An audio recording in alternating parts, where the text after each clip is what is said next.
This video is based on the tweet by Ademọ, posted on X at 11:15 a.m. September 18, 2024. It has been generated using VideoGen https:/videogen.io via We Are Family sign up to do the same. Let's talk about something that often gets lost in the narrative, something that's been twisted and turned until it barely resembles the truth.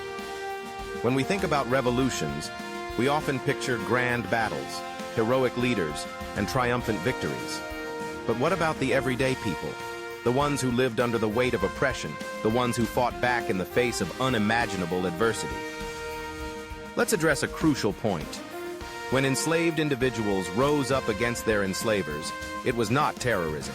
It was a heroic and revolutionary act that deserves our praise and recognition. Imagine for a moment the sheer courage it takes to stand up against an oppressive regime. These were not just acts of violence, they were desperate cries for freedom, for dignity, for humanity.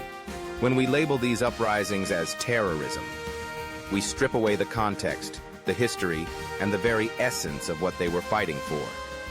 We ignore the fact that these individuals were not just defending themselves, they were fighting for future generations, for the right to live free from chains, both literal and metaphorical. Let's look back at history. The Haitian Revolution, for instance, was a monumental uprising that led to the first successful slave revolt in history. Enslaved people in Haiti fought against the French colonial powers, and their victory sent shockwaves across the world. They were not terrorists, they were revolutionaries. They took a stand against a system that dehumanized them, and in doing so, they inspired countless others to envision a world where freedom was attainable. Now, some might argue that these uprisings were violent, but let's unpack that for a second. Violence is often a byproduct of oppression. When all other avenues for change are blocked, when pleas for justice fall on deaf ears, what are people left with?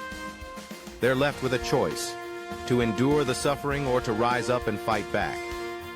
It's easy to label them as violent, but what about the violence that was inflicted upon them for generations? What about the brutality of slavery itself?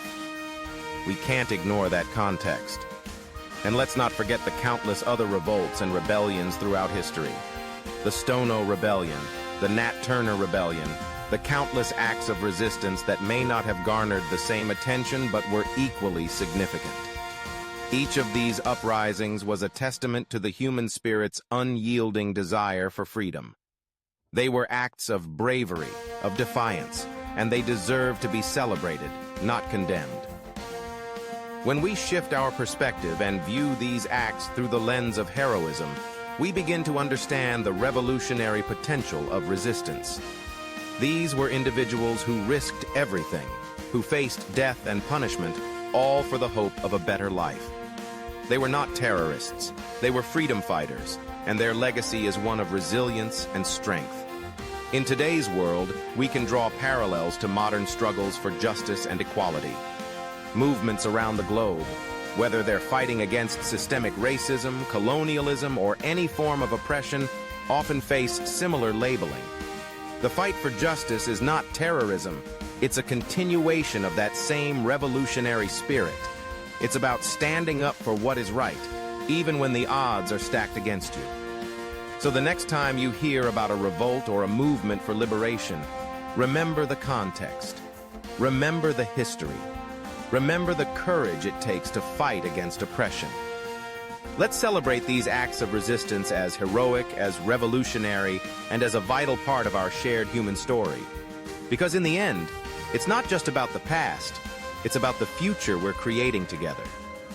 Freedom, dignity, and justice are worth fighting for, and those who dare to fight are the true heroes of our time.